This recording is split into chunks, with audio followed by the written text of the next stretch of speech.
All right, welcome back. I didn't think I'd be brought back so soon.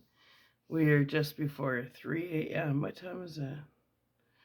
Well, I know the last time I looked, we were close to 3 a.m. So, I kind of just started writing again. I took a short little break. I thought it'd take longer. I didn't sleep or nothing. So, anyway, I had fun with this. This is definitely taking on a life of its own, like it always does. So I just go with the flow. Yeah. Okay. So what I'm gonna do, like last time, I did more than one paragraph. I'm gonna read what I wrote, and then I'm gonna read what I extracted. Makes sense? Yeah, it does. Okay, so this was from the video I made the earlier today, and it was just rough, like blueprints of what I don't know, just what was going on up here. All right, I look so old and wrinkled because I'm not sleeping a lot. Because when I get creative, I just go and go and go. Whenever I'm inspired, I just go and go and go. So, anyways, I'm inspired by writing today, so we're gonna go with that. So this is super raft, but what I extracted from it, totally different. All right. On the surface, I just made tea, but it's way too hot, so I'm not gonna go there. Anyway, come closer. Hi, how are you doing? Anyway, on the surface, our sacred garden disguises itself as a garden tended to by one spirit. A statement of truth, all of the same misleading. Well, our secret garden was built by two spirits initially, whom share one soul. Two spirits parallel yet somehow divided in the tunnels of time. In the first book, I talk quite a bit about the tunnels of time. Because they're in the first book, they're sent on a mission. And the biggest fear is that they get lost in the tunnels of time. And if that happens, they may never be united again. Because they're sent down from heaven on a mission to help restore planet Earth. That's the first book. Well, this is the second. So, our sacred garden was built by two spirits who share one soul. Initially, two spirits parallel yet somehow divided in the tunnels of time. We have become ghosts in each other's physical world. Oh, how I miss you. I miss the time we spent together building our secret garden so many moons ago, so many millennia ago, so many centuries ago, so many decades ago, so many lifetimes ago. Every lifetime we spend lost in the tunnels of time, I find the faint scent of your love amongst the leaves in our secret garden. The leaves remind me you are always a precious thought away. I sit amongst the yellow roses, remembering how delicately we planned where and how we are going to plant our rose patches. Oh my, where have the years gone? I think to myself as I stare amongst an endless sea of a yellow rose blanket of hopes, dreams, and promises. Now, would you like to see what I extracted from that? Here we go. Put that aside. Yeah, we will. Okay, let's do this. Let's get this right. Okay. Our sacred secret garden is tended to by all spiritual beings whose frequencies are high enough to align with approval amongst entrants.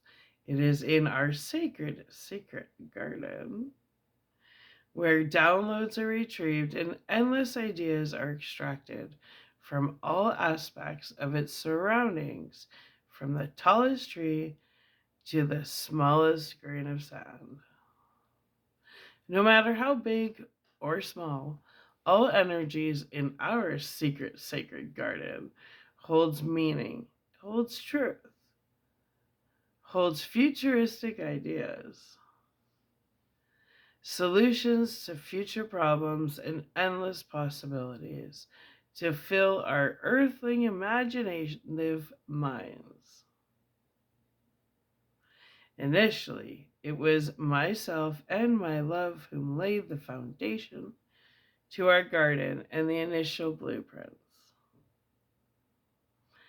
We spent millennia in sacred togetherness, alone with the wilderness, the stars, the moon, the sun, and the healing waters. I still remember the very first time we encountered another spiritual being, in addition to myself and my twin flame. He was admiring our grapevines and sneaking a few grapes in the process. As I watched the foreign earth being from a distance, I witnessed his reaction of approval as he bit into the juicy, vibrant purple grape and witnessed juice run down his chin as he smiled in abundant gratefulness. All things grown in our secret sacred garden are miraculous and filled with healing properties.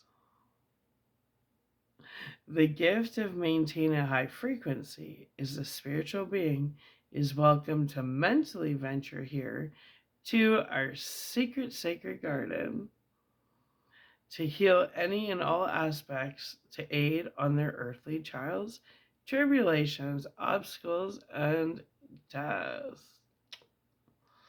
This is the gift earth beings earn through maintaining within alignment on a high frequency and in their north node out of karmic debt.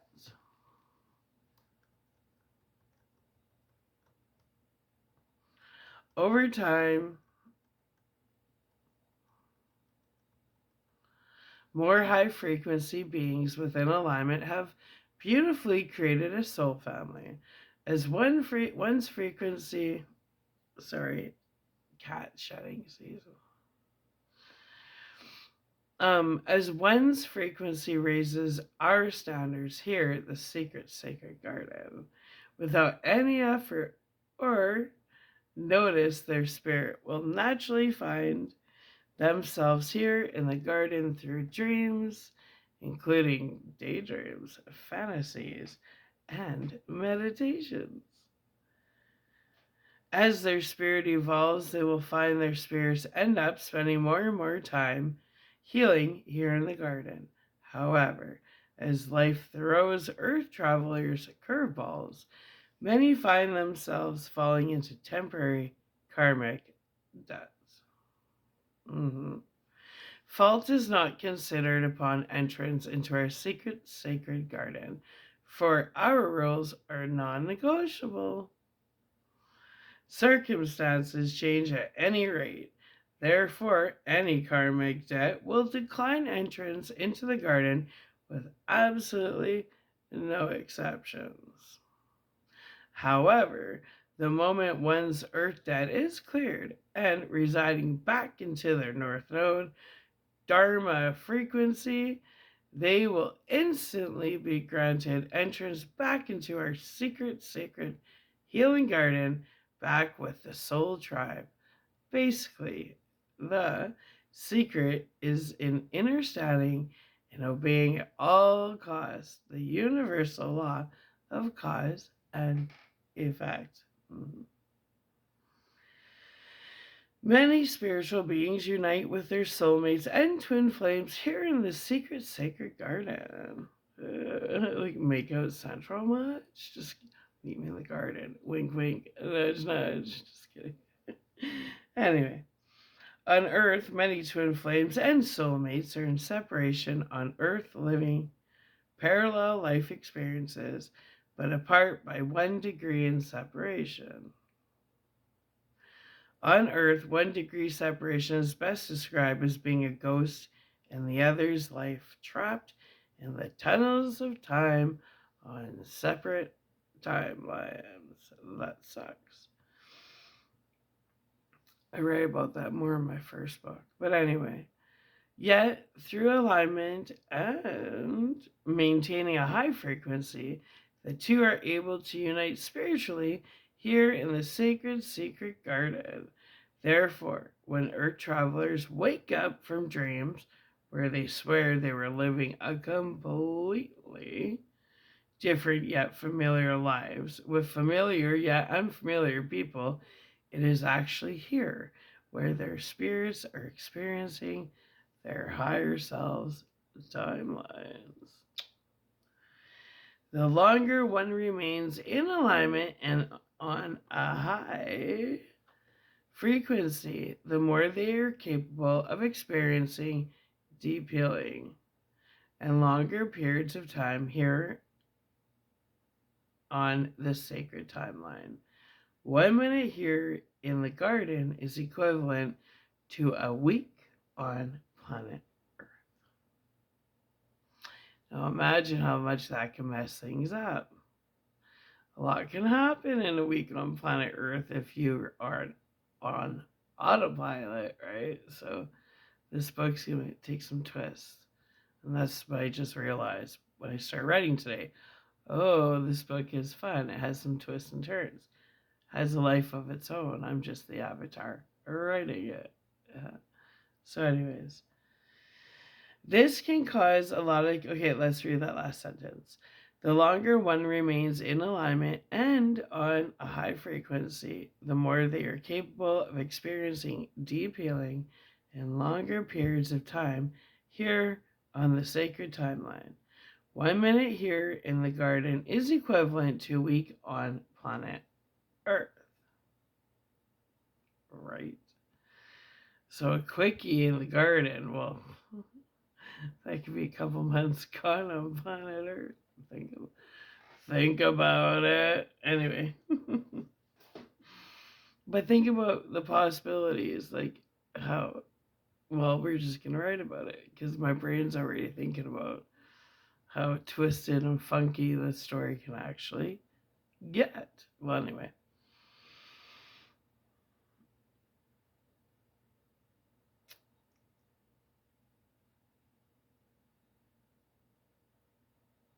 Where were we? Okay.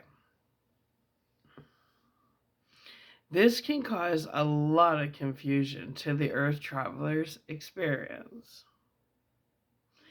Think of how fast 5 minutes passes while standing in a beautiful garden. It passes fast. Therefore, spending 10 minutes here in the secret sacred garden spiritually means you are absent from your Earth avatar for 10 Earth weeks. Crazy, right? A lot can happen on Earth in 10 Earth weeks when your spirit is away from its vessel. Basically, you're going to be a non-playable character on Earth for 10 weeks, but you're healing in higher realms for 10 weeks. So how are you going to navigate that? How are you going to plan that, right? Right. Okay.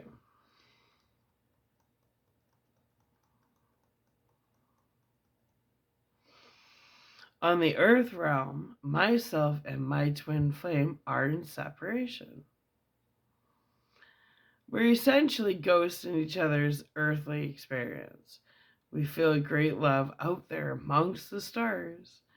We emotionally feel the loss and separation, but have absolutely no clue where to find each other. Right? The longing and the missing is real. It is true. It's real. Yet it's not tangible, so it must remain private. Otherwise, to the average person, you would look unstable. Oh, how I miss my twin flame.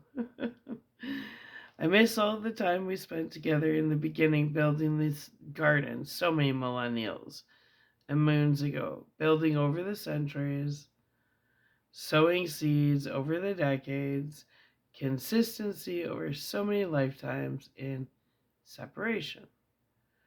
It is through the lives we spent in separation, spent lost in the tunnels of time, when I strongly smell the scent of you amongst the crunch of the colorful fall leaves in the fall here in our secret sacred garden, serving as a reminder to my longing heart you are always simply a thought away. As I sit here alone amongst the falling crunchy fall leaves, just next to the sea of yellow roses, I am brought back to the very beginning of love remembered through the once delicately detailed blueprint of our yellow sea of roses. Oh my, where have all the years gone? I question as I stare off over the endless sea of a yellow rose blanket filled with millennials of hopes, dreams, and promises yet to be fulfilled. Yeah, okay, well, there we go. It looks like I'm back into it. Thank God. I missed my book. So, yeah, that's creative writing for you. So, you decide. But anyway, from what I wrote earlier, um, the first draft is so far away in degrees from this draft, you wouldn't even think that it was the same person that wrote it. So, I always do 3 copies. Yeah. So when I'm done this chapter, I'm going to slowly extract from that one I wrote, transform it into the one I'm typing. Yeah.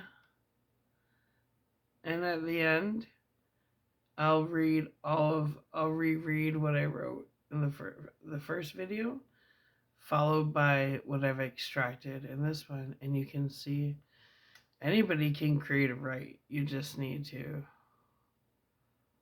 I don't know, step aside and let go. I find it's a good outlet anyway. Yeah, when you're pissed off at people, you create characters. Make sure you use different people's names, but create characters, and you can tell if anybody you want if you're writing your own book. It's your world, right?